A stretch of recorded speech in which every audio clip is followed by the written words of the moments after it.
My sister refused to allow my 17-year-old daughter at her wedding because she was underage. I didn't protest. I simply replied that we wouldn't be coming. You're being ridiculous, Bridget said over the phone. It's one day. Can't Violet stay with a babysitter? A babysitter, I repeated. For my 17-year-old daughter. You know what I mean. This is my wedding, my special day. I specifically chose a child-free celebration for a reason. What she meant was that children under 18 weren't sophisticated enough for her $300 per plate dinner and open bar at the country club. Never mind that Violet was months away from college. Never mind that she'd been helping plan this wedding for a year, addressing invitations in her perfect calligraphy, creating the seating chart spreadsheet. Then we won't be there, I said. The silence stretched. Then, Mom will be so disappointed in you. I hung up. Within an hour, my mother called. Then my aunt. Then Bridget's maid of honor, who I'd never even met. All with the same script. Bridget's wedding only happens once. Can I be flexible? Violet will understand. This is about family. I didn't answer any of them. What they didn't know was that 3 weeks earlier, Bridget had called me at 2 a.m., sobbing. Her fiancé Garrett had disappeared for 48 hours with no explanation. She'd driven to my house in her pajamas,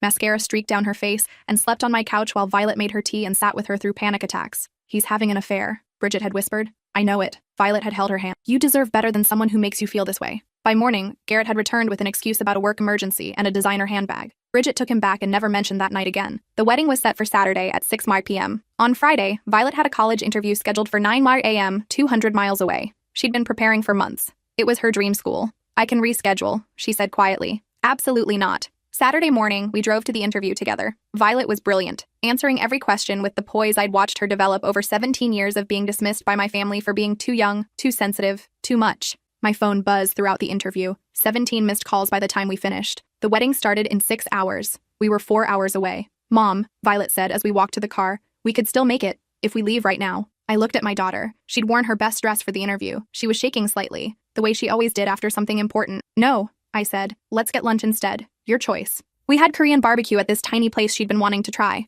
We talked about her interview, her college essay, everything except the wedding happening 200 miles away. At 6:47 p.m., right when Bridget would be walking down the aisle, my phone rang. My mother. Where are you? She hissed. Bridget is hysterical. The wedding is ruined. I told her we weren't coming. You selfish. I hung up. At 9:15 p.m., a photo appeared in the family group chat. Bridget in her dress, mid-ceremony, makeup running. The caption from my aunt. Thanks a lot. You broke your sister's heart on her wedding day. I muted the chat. What I didn't know was that at 9:47 p.m., someone would send me a video from the reception, and what I'd see would change everything about what I thought I knew about this wedding, about Bridget, and about why she'd really wanted Violet excluded. The video came from a number I didn't recognize. No message, just a 47-second clip. I was sitting on Violet's bed while she showed me photos from campus. She'd fallen in love with the school, with the library that looked like a cathedral, with the professor who'd spent an extra 20 minutes discussing her research interests. Just a second, honey, I said, clicking the video. The footage was shaky, clearly filmed on someone's phone from behind a decorative column at the reception. I could see the dance floor, the elaborate centerpieces,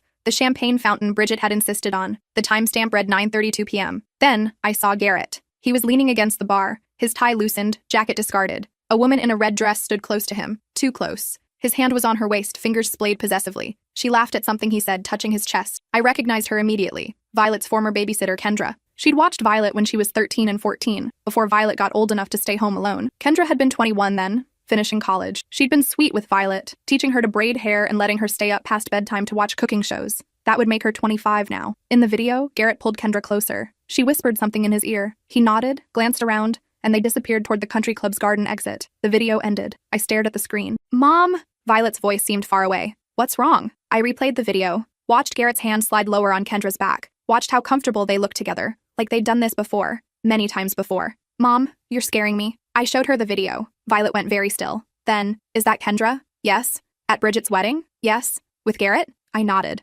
Violet took my phone, watched the video 3 more times. Her expression changed from confusion to understanding, to something cold and calculating that reminded me she was my daughter. That's why, she said quietly. What? That's why she didn't want me there. She knew Kendra would be there. She knew I'd recognize her. The pieces fell into place. Kendra had stopped babysitting abruptly. One day she was part of our routine. The next she'd texted that she couldn't watch Violet anymore. Family emergency, she'd said. I thought it was strange, but hadn't pushed. That was 3 years ago, right around when Bridget and Garrett started dating. Do you have Kendra's number still? I asked. Violet shook her head. I deleted it after she ghosted me. I texted her like 5 times asking if she was okay, and she never responded. I looked at the unknown number that had sent the video. Whoever they were, they'd wanted me to see this. They'd wanted me to know. I called the number. It rang 4 times, then went to a generic voicemail. This is Melissa, I said. Thank you for sending that. If you have more information, please call me back. I hung up. Violet was still staring at the video, frozen on the frame where Garrett's hand was clearly visible on Kendra's waist. Bridget knew. Violet said. She had to know. That's why she created this whole child-free policy. She didn't want me to see Kendra and ask questions.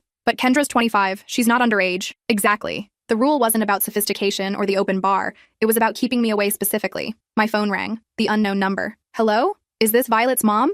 A woman's voice. Young, nervous. Yes. Who is this? A pause. I work at the country club. I've been serving tables here for 2 years.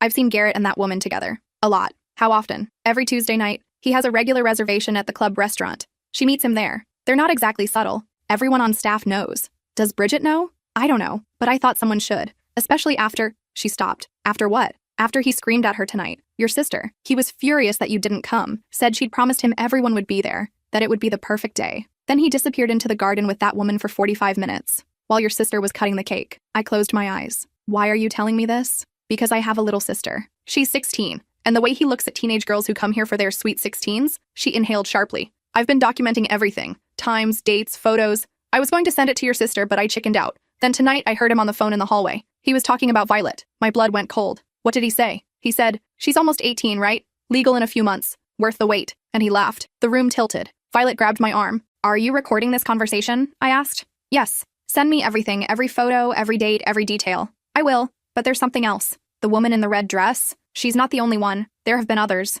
Young ones. Always girls in their early 20s. Sometimes younger. How much younger? I don't know. I don't card them. But young enough that I started keeping records 6 months ago in case someone needed proof. What's your name? Amy. Amy Castellano. Amy, I'm going to need you to talk to a lawyer. Will you do that? If it helps. That man shouldn't be married to anyone, and he definitely shouldn't be around anyone's daughter. After she hung up, I sat in silence. Violet was crying quietly, the way she did when she was trying to be strong. He was waiting for me to turn 18, she whispered. We don't know that for certain. Mom, you heard what she said? I pulled her close. She was shaking. My daughter who'd held my sister during panic attacks, who'd addressed wedding invitations with her perfect handwriting, who'd just crushed a college interview despite knowing her entire family was furious with her. I'm calling Bridget, I said. Don't. She chose him. She chose him over you, over me, over everything. She needs to know. She already knows, Mom. That's why she didn't want me there. She didn't want to protect me. She wanted to protect him from getting caught. I looked at my daughter. When had she gotten so wise? She's still my sister, I said. And I'm still your daughter. She picked him. You picked me. Within minutes, my phone lit up. Amy had sent 47 photos, a spreadsheet with dates and times, and several videos. Garrett with different women, always young, always at the country club on Tuesday nights when Bridget taught her evening yoga class. I forwarded everything to my phone's secure folder. Then I called my brother, the only family member who'd texted me privately during the wedding drama. Tell me you're calling because you've come to your senses, he said. I'm calling because I need you to do something without asking questions. What? I'm sending you some files. I need you to give them to Bridget, in person, tomorrow. Don't tell anyone else in the family. What is this about? Her husband, and the real reason she didn't want Violet at her wedding. Silence. Then, send them. That night, I couldn't sleep. I kept thinking about Bridget at 2 a.m., sobbing on my couch. About how Violet had made her tea and held her hand. About how Bridget had gone back to Garrett and never mentioned it again. About how she'd spent a year planning a wedding designed to exclude my daughter, not to protect Violet, to protect Garrett's secrets. At 3 a.m., my phone rang. Bridget. What the fuck did you do? She screamed. I sent you the truth. Those photos are fake. Garrett explained everything. That woman is his business partner's daughter. They were discussing a deal. At 2 a.m. in the garden during your reception, you're jealous. You've always been jealous. You couldn't have your perfect day, so you're trying to ruin mine. Bridget, I know what this is really about. You're mad that I didn't want Violet there. But you have to understand, she's so dramatic. She would have made everything about her. The photos, the dinner, everything. I know what teenage girls are like. She's 17. She was helping you plan this wedding for a year. Because she wanted attention. Because she wanted everyone to see how helpful she was being. I saw right through it. I'd never heard my sister talk like this. The cruelty in her voice was unfamiliar, like a stranger had taken over her body. There are 47 photos, Bridget. Videos. A server at your club documenting everything for 6 months. Multiple women. I don't care. I love him. We're married now. You can't change that. I'm not trying to change anything. I'm trying to warn you. Warn me about what? That my husband is attractive and women throw themselves at him? I already know that. It's not his fault they're desperate. He was on the phone talking about Violet. About waiting until she turns 18. The silence stretched for so long I thought she'd hung up. Then, you're lying. I have a recording. Let me hear it. No. Why not? Because it doesn't exist? Because I don't trust what you do with it. You'd show it to Garrett. He'd know someone's been documenting him. He'd be more careful. And I need him to not be careful. You're insane. Stay away from me. Stay away from my husband. And keep your daughter away from both of us. She hung up. Violet appeared in my doorway. I heard yelling. Bridget's not ready to hear the truth. Will she ever be? I don't know. We made tea and sat at the kitchen table watching the sunrise through the window. Violet had her college acceptance letter spread out in front of her, the one that had arrived 2 weeks ago. Full scholarship, 4 years paid, her dream school. When I was applying, she said quietly, Bridget told me not to get my hopes up. She said girls like me don't get into schools like that. When I asked what she meant, she said girls whose mothers never finished college and whose fathers aren't in the picture, girls without connections. I set down my mug. She said that to you? Last Christmas, you were in the kitchen. She pulled me aside and said I should consider community college. That aiming too high would just disappoint me. Why didn't you tell me? Because you were so excited about my applications.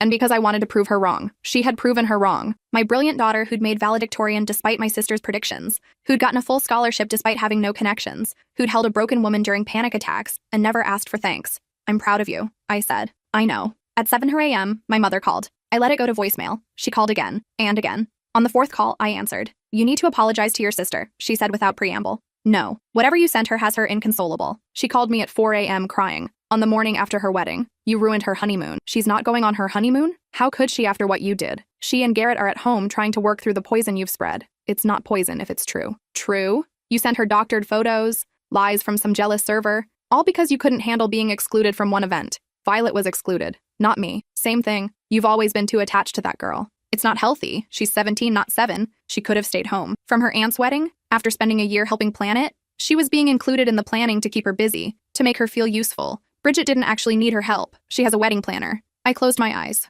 My entire family had known. They'd known Violet was being used, given meaningless tasks to keep her occupied and grateful, and none of them had said anything. I need to go, I said. Melissa, wait. I know you're upset, but this is Bridget's marriage, her life. You need to let her make her own choices. I'm letting her. I'm just making sure she has all the information to make those choices. The information is biased, from a stranger who probably wants money. The information comes from the country club's security cameras, time-stamped, dated, undeniable. My mother was quiet. Then, even if it's true, what do you want Bridget to do? Leave him the day after her wedding? Embarrass our entire family? Think about the guests, the gifts, the announcements. They just sent out wedding photos. I want her to be safe. Safe from what? A man who finds her beautiful? Who married her in front of 200 people? Who bought her a house? You're paranoid. He's been cheating on her every Tuesday for 2 years. Men stray sometimes. It doesn't mean anything. Your father had an affair when you were 10. I forgave him. That's what married people do. I'd never known that. In all my years, my mother had never mentioned an affair. I thought of her sitting in the sunroom at family dinners, comparing jewelry with the other wives while the men discussed business. I thought of how she'd taught me to set a table,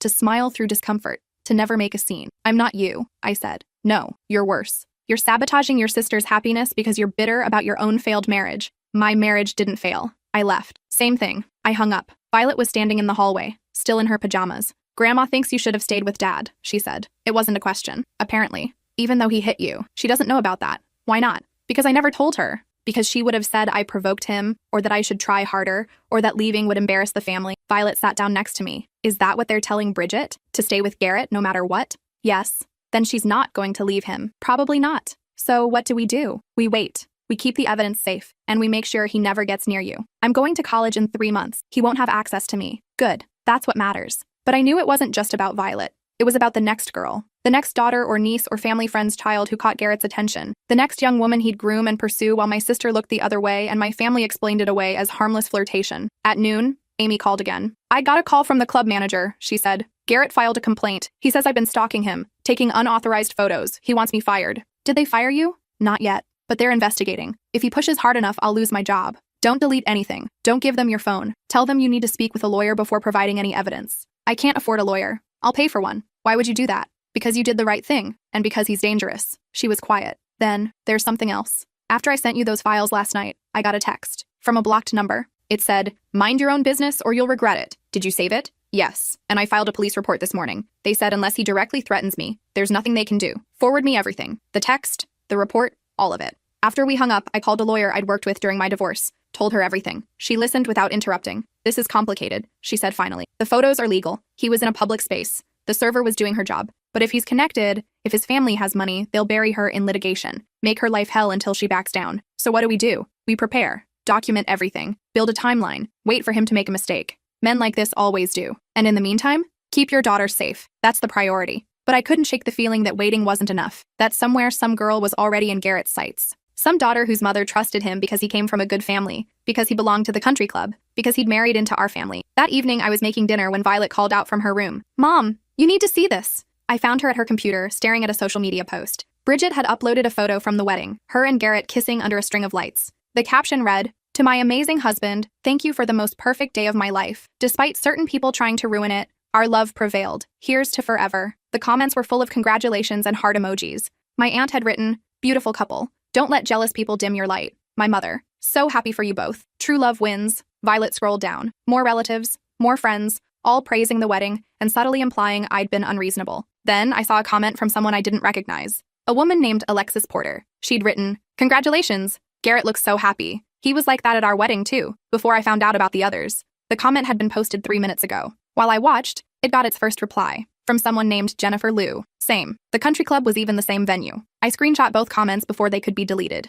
Within seconds, Bridget had removed them and turned off commenting. "Who are these women?" Violet asked. I searched their names. Alexis Porter had a photography business in the next county. Her Facebook showed a wedding photo from 4 years ago. The groom was Garrett. Jennifer Liu was harder to find. But eventually, I located a wedding announcement from 6 years ago in a local paper. Garrett and Jennifer Liu, married at the country club. "He's been married before," Violet whispered. "Twice. And Bridget never mentioned it. Maybe she didn't know. But I thought she did know. I thought about how she'd justified his disappearances, his late nights, his charm with young women. She'd known he had a history and married him anyway, believing she'd be different, believing she could change him. I messaged both women through Facebook, told them who I was and that I needed to talk. Within an hour, Alexis called me. "Your sister married Garrett?" she said. I tried to warn her. I sent her a message 6 months ago. She never responded. "What happened with your marriage?" I found out he was cheating 2 weeks after our honeymoon. When I confronted him, he cried and apologized and promised it would never happen again. It happened again 3 weeks later. And again, and again. I stayed for 18 months before I couldn't take it anymore. Did he ever? I paused, trying to find the right words. Did he ever pursue anyone underage?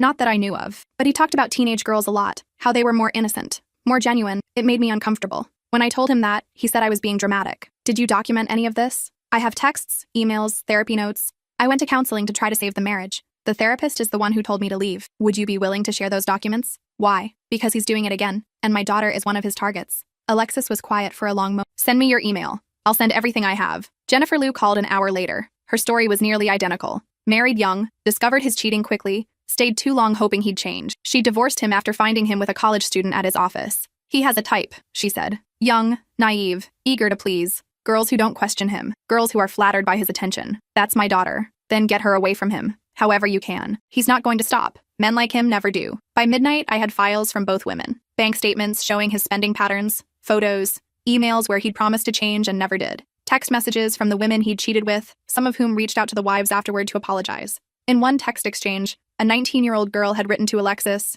"I didn't know he was married. He told me he was single. He took me to the country club every week for months. I thought he loved me." Violet read over my shoulder. "He's a predator." "Yes. And Bridget knows. I think she suspects, but she's choosing not to believe it. How can she do that? How can she know what he is and still stay? Because she's scared. Because she's embarrassed. Because she spent $100,000 on a wedding and sent announcements to 300 people and posted photos with the caption, 'Forever.' That's not a reason to stay with someone who's dangerous. You're right. But people talk themselves into things, especially when everyone around them is saying they're overreacting." Violet was quiet. Then, "If Bridget calls you again, if she asks for help, will you give it to her?" "Yes. Even after everything she's done, she's still my sister. And she's going to need help eventually." "What if eventually is too late?" I didn't have an answer. Over the next week, things escalated. Garrett's lawyer sent Amy a cease and desist letter, demanding she hand over all photos and delete any copies. Amy forwarded it to the lawyer I'd hired for her. The lawyer sent back a response explaining that Amy had committed no crime and would not be intimidated. Garrett's lawyer threatened a lawsuit. My lawyer said, "Let him try. Discovery will be fascinating." My family stopped calling me. Instead, they posted passive-aggressive messages on social media about loyalty and betrayal. My aunt shared an article about false accusations ruining innocent men's lives. My mother posted a meme about drama queens who can't let other people be happy. Violet got a private message from Bridget. It said, "I know your mom put you up to this, but you need to understand, Garrett loves me. Whatever lies she's told you aren't true. When you're older, you'll understand how complicated relationships are." Violet showed me the message. Should I respond? "That's up to you." She thought for a moment, then typed, "Garrett told someone on the phone that I'd be worth the wait when I turn 18. That's not a lie. That's a threat." She hit send before I could stop her. Within minutes, Bridget called. I answered on speakerphone. "How dare you involve my niece in your sick fantasies?" Bridget yelled. "Garrett would never say something like that. You've brainwashed her." "There's a recording," Violet said calmly, "from a server at the country club. Time-stamped. Want me to send it to you?" "You're lying. You're both lying." "Why would we lie?" I asked. "What do we gain from this?" "Attention. Drama. You've always needed to be the center of everything. I finally have something good in my life and you can't stand it." "Bridget, I have messages from his ex-wives, from women he cheated with, from security footage at the country club.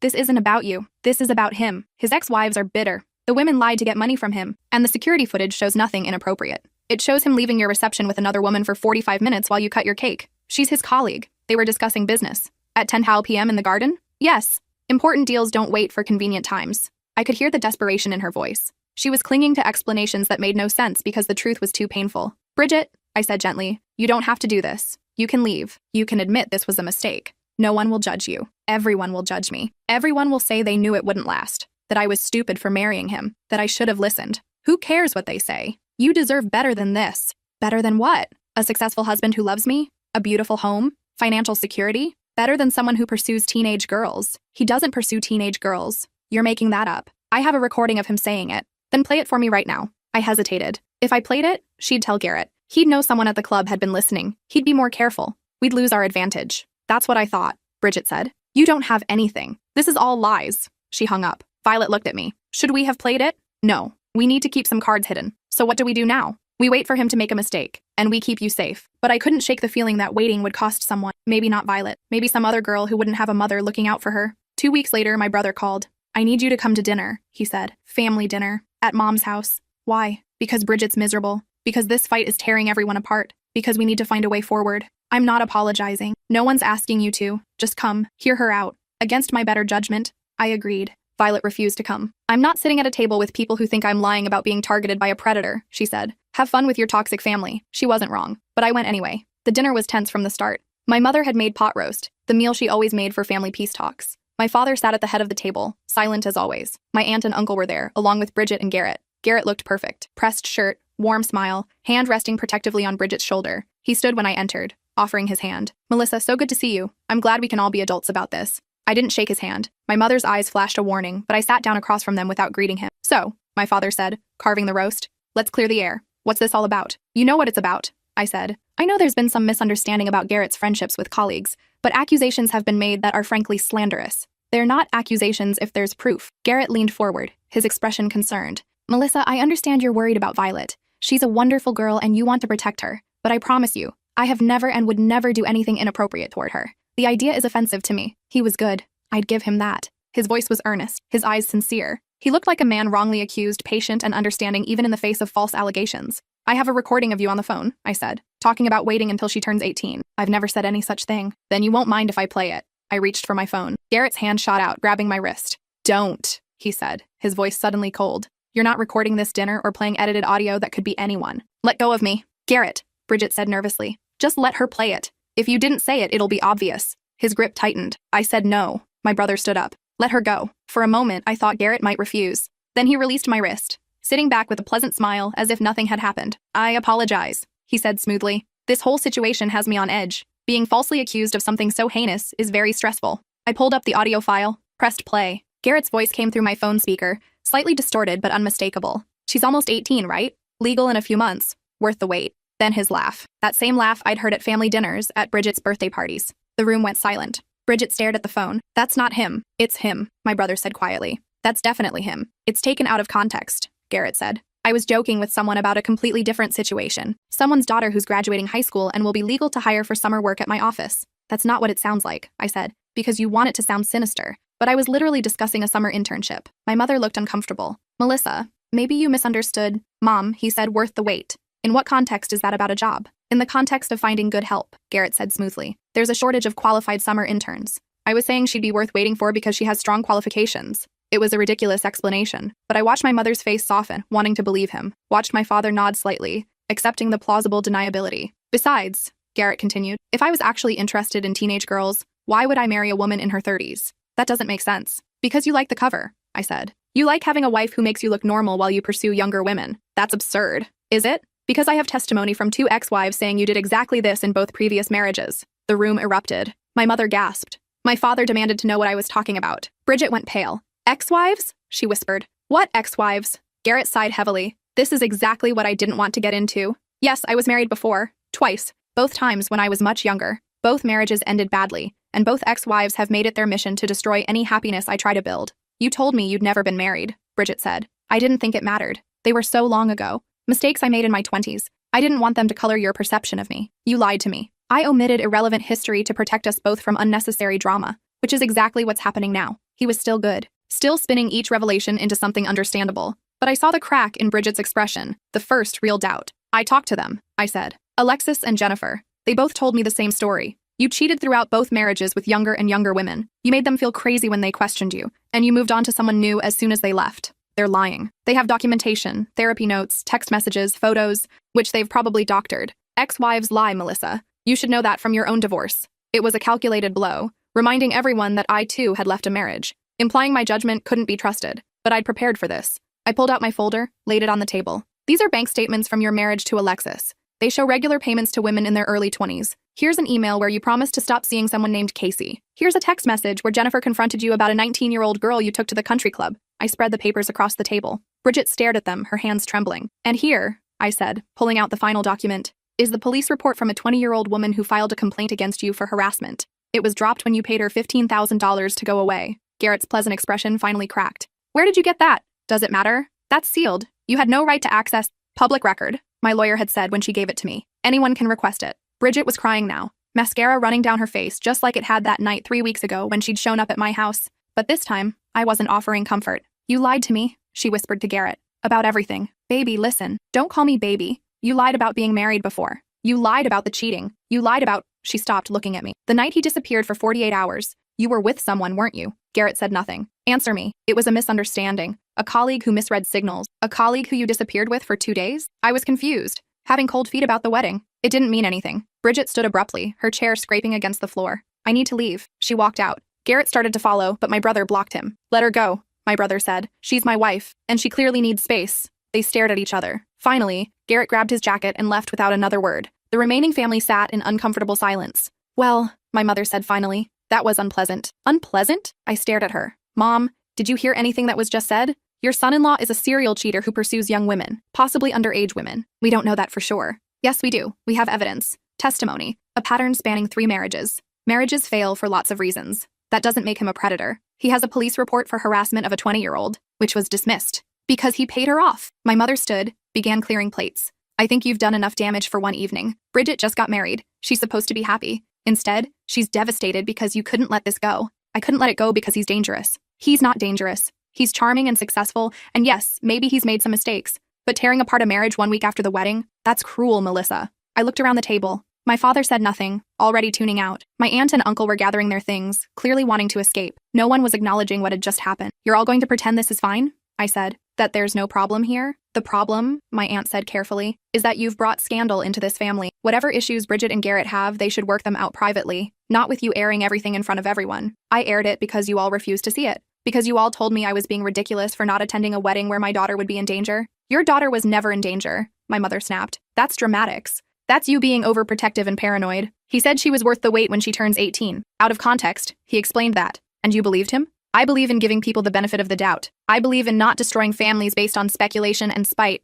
There was no point arguing. My mother had made her choice. They all had. I gathered my things and left. Outside, I found Bridget sitting in her car, crying. I approached carefully. Can I sit with you? She unlocked the door. I slid into the passenger seat. We sat in silence for several minutes. Then, I knew. What? About the cheating. I knew. I found texts on his phone 2 months before the wedding. He said they were from his ex. Someone he'd dated briefly who couldn't let go. He blocked her number. I wanted to believe him. Bridget. Then I found a receipt from the country club. A dinner for 2 on a Tuesday night when he told me he was working late. I asked him about it. He said it was a client meeting. I wanted to believe him. You don't have to keep wanting to believe him. But I spent $100,000 on a wedding. I sent announcements. I posted photos. Everyone knows we got married. If I leave now, everyone will say I'm an idiot. They'll say you're strong. They'll say you didn't settle. No, they won't. They'll say exactly what Mom is saying, that I should have worked harder, that I gave up too easily, that modern women don't know how to compromise. Compromise doesn't mean accepting infidelity. It does in our family. She wiped her eyes. Dad cheated on Mom. Uncle Richard cheated on Aunt Linda. Grandpa cheated on Grandma.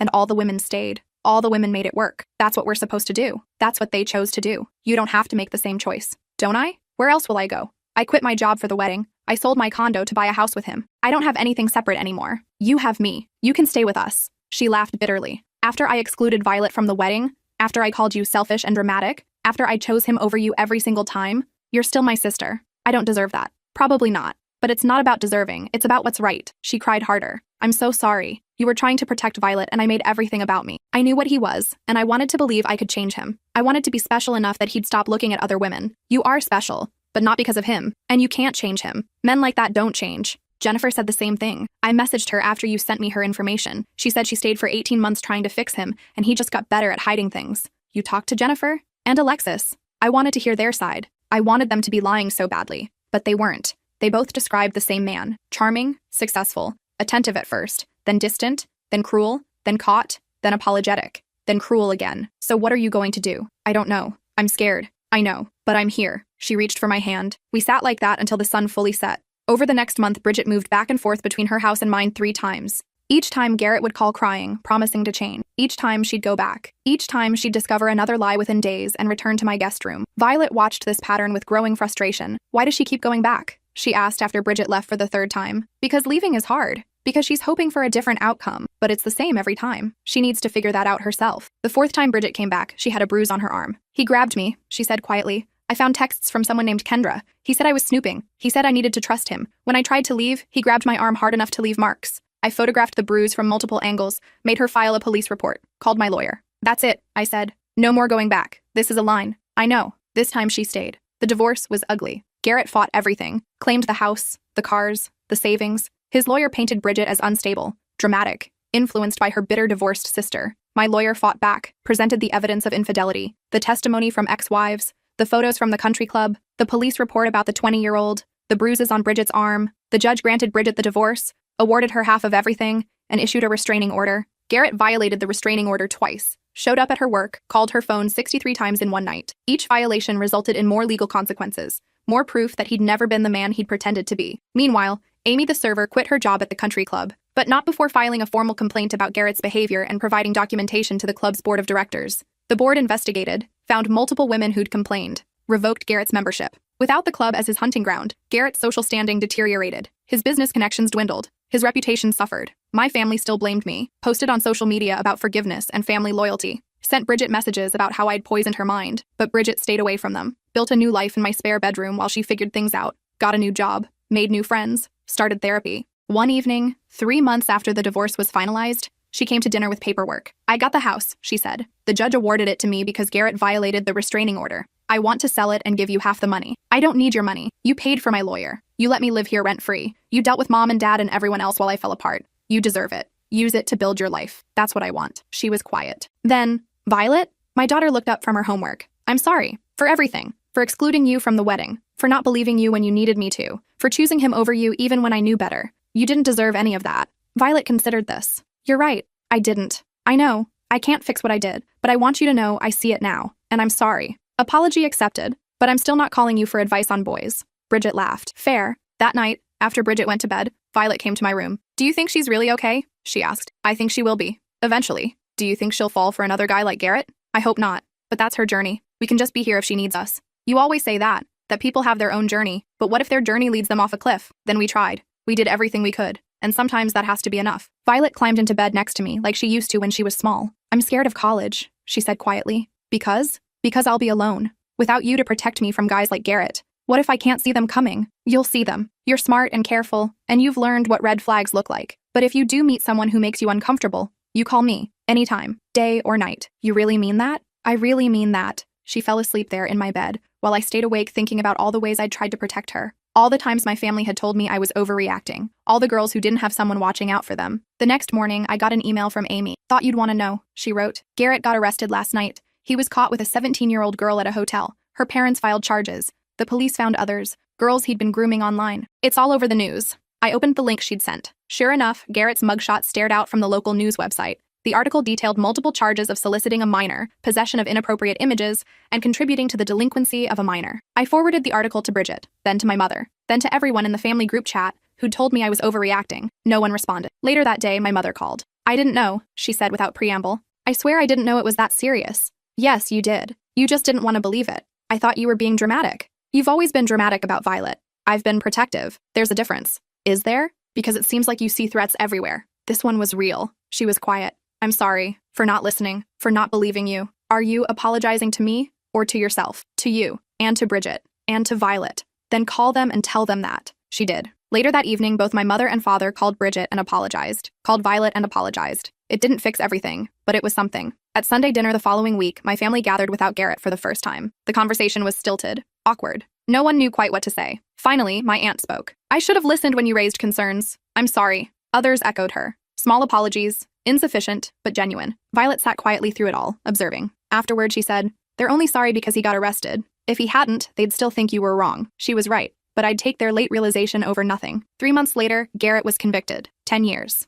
The judge cited the extensive evidence of grooming, the multiple victims, the complete lack of remorse. Bridget went to the sentencing. I sat beside her. When the judge read the verdict, she didn't cry, just nodded once, like something had finally been settled. Outside the courthouse, reporters tried to approach her. I blocked them while my brother guided her to the car. "How do you feel?" one shouted. "Do you think you should have seen the signs?" Bridget stopped, turned. "I did see the signs. I chose to ignore them because people I trusted told me I was overreacting, that I was being dramatic, that I should give him the benefit of the doubt. So if you want to blame someone for not seeing the signs sooner, blame everyone who tells women they're being too sensitive when they notice red flags." Then she got in the car and we drove away. That evening, Violet left for college orientation. She'd be gone for 4 days, getting to know her dorm, meeting her roommate, touring campus. "Call me if you need anything," I said, hugging her goodbye. "I will, but I'll be fine. I know you will be." She pulled back, looked at me seriously. "Thank you for missing the wedding, for choosing me, for everything. I'd do it again. I know. That's why I turned out okay." After she left, Bridget and I sat in the quiet house. "She's remarkable," Bridget said. "You raised an incredible daughter." "Thank you. I want that someday.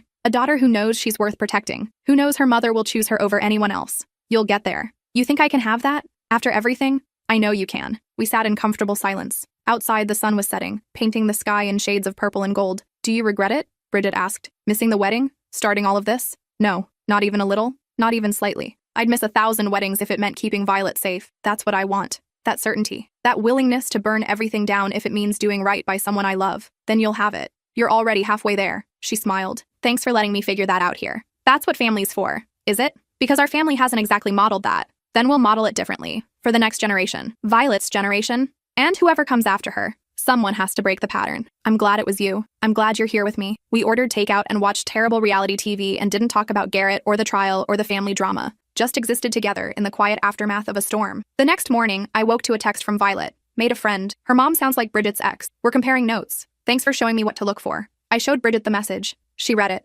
smiled sadly. "At least some good came from all of this. More than some. You're free. Violet's safe. Other girls know what to watch for. It cost us a lot, though. The family barely speaks to us. Mom only just started calling again. The social fallout has been brutal. Would you go back? If you could do it all over?" She thought for a long moment. "No, I'd do it differently. I'd listen to you sooner. I'd never have married him in the first place. But I wouldn't go back to not knowing, to pretending everything was fine." "Good. Is it though? Sometimes I think ignorance was easier. Easier isn't always better. No, but it's definitely simpler." Over the next year, Bridget rebuilt her life, bought a small condo with her settlement money, started her own business doing graphic design, made friends who didn't know about Garrett, who saw her as she was now rather than who she'd been. Violet flourished at college, made the dean's list, joined clubs, dated a boy who treated her well and had the sense to be terrified when I met him. "Your daughter told me you'd castrate me if I hurt her," he said nervously over dinner. "She's not wrong." Noted. He was polite, respectful, and brought flowers. Violet later told me he'd spent an hour researching what kind I liked because he wanted to make a good impression. "He's scared of you," she said.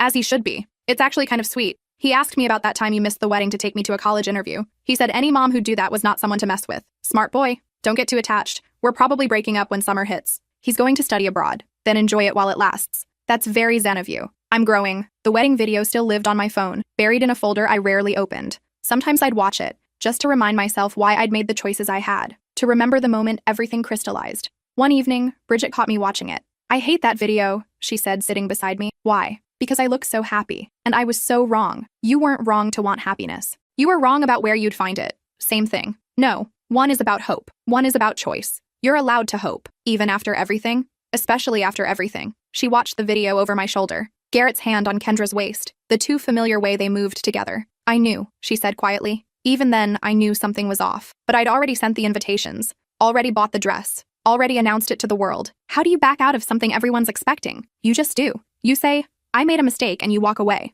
That easy? That hard, but worth it." She nodded. "I wish I'd walked away then, before the wedding, before everything. But you walked away eventually. That's what matters." "Is it? I cost you your relationship with mom and dad. I cost Violet her senior year of comfort with the family. I cost you. You didn't cost me anything. I made my choices. You made yours. Eventually, we both ended up here. Here being free." She smiled. "Free sounds nice." 2 years after the wedding, that wasn't. Bridget met someone new. His name was Thomas, and he was cautious and kind. He didn't rush anything, didn't push for commitment, didn't make promises he couldn't keep. When Bridget introduced us, he said, "I know what your sister went through. I know why she's careful. I'm okay with that. And if it takes years for her to trust you, then it takes years. She's worth it." He passed the test, not just with me, but with Violet, who'd grown into a sharp-eyed 20-year-old who could spot manipulation from a mile away. "He's good," Violet said after meeting him. "Or he's really, really good at hiding it. Which do you think?" Good. He doesn't ping any of my red flags, and believe me, I have a comprehensive list now. Thanks to Garrett. Thanks to you for showing me what to watch for. At Christmas, 3 years after the disaster wedding,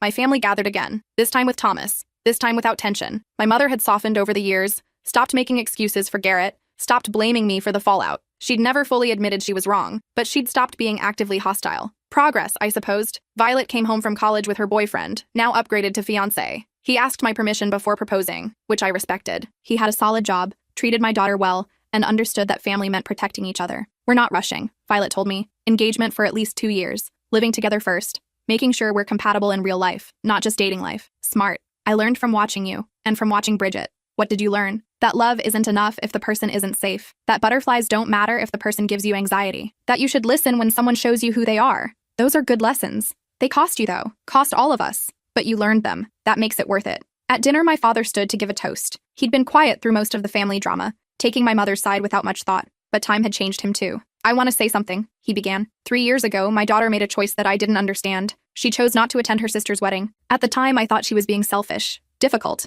I was wrong. He looked at me. Melissa, you saw something we all refused to see. You protected your daughter when we told you that you were overreacting, and you saved your sister when we told you to stay out of it. I should have supported you then. I'm sorry it took me this long to say that. The table was silent. And Violet, he continued, you were brave to speak up about feeling unsafe, to trust your instincts when adults told you they were wrong. I hope you never stop trusting yourself. Violet nodded, blinking back tears. And Bridget, I'm proud of you for leaving, for rebuilding, for not letting one mistake define you forever. Bridget raised her glass. We all did. After dinner, I found Violet on the back porch, staring at the stars. You okay? I asked. Yeah, just thinking about that day. The interview. How scared I was that you'd change your mind and make us go to the wedding. I almost did, when you said we could still make it. Really? For about 10 seconds. Then I looked at you and knew I'd never forgive myself if I chose a party over your future. It wasn't just the interview, though, was it? It was about sending a message. What message? That I matter. That my comfort and safety and dreams matter more than family obligation or tradition or appearances. Yes, thank you for that. A lot of my friends at school, their parents wouldn't have done that. They'd have dragged them to the wedding and told them to suck it up. Then their parents are wrong. That's what makes you different. You know when to stand your ground. I learned that from your father, actually. In reverse. What do you mean? I learned that giving in to keep the peace just breeds resentment. That sometimes the only way forward is to draw a line and hold it. Even if it costs you everything? Especially then. Because what's the point of having everything if you've compromised who you are to get it? Violet leaned against me. I want to be like that. When I have kids, I want them to know I'll always choose them. You will be. You already are. How do you know? Because you're here. Because you learned the lesson. Because you know what it looks like when someone puts you first, and you won't accept less. We stayed there until the cold drove us inside, where Bridget and Thomas were laughing at something my mother said, where Violet's fiancé was helping with dishes, where my family was learning to be the kind of family that protected each other. The wedding photo from that day 3 years ago still existed somewhere on Bridget's old social media, but she'd archived it, replaced it with new photos. Her with Thomas, her with me and Violet, her alone, smiling, free. I never regretted missing that wedding. Not for a moment. Because the cost of going would have been Violet's safety, Bridget's future, and my own integrity. And some things I'd learned were worth more than family obligation or social expectation or anyone's disappointment. Some things were worth burning it all down for, like your daughter's safety, like truth, like the fierce, uncompromising love of a mother who knows that missing one day can save a lifetime. Years later, when Violet had her own daughter, she called me from the hospital. We named her Hope, she said, because that's what you gave me. Hope that things could be different, that someone would always fight for me. I cried, holding the phone, thinking about all the choices that led to this moment. The wedding I missed, the family I defied, the line I drew and refused to cross. You gave yourself hope, I said, by being brave enough to trust your instincts. We both did it together. Yes, we did. And in that moment, I knew the story that started with a refused wedding invitation had become something else entirely. Not a story about what we lost, but about what we gained. Freedom, safety, truth, each other. And that, I thought as I hung up the phone and drove to meet my granddaughter, was worth every sacrifice we'd made.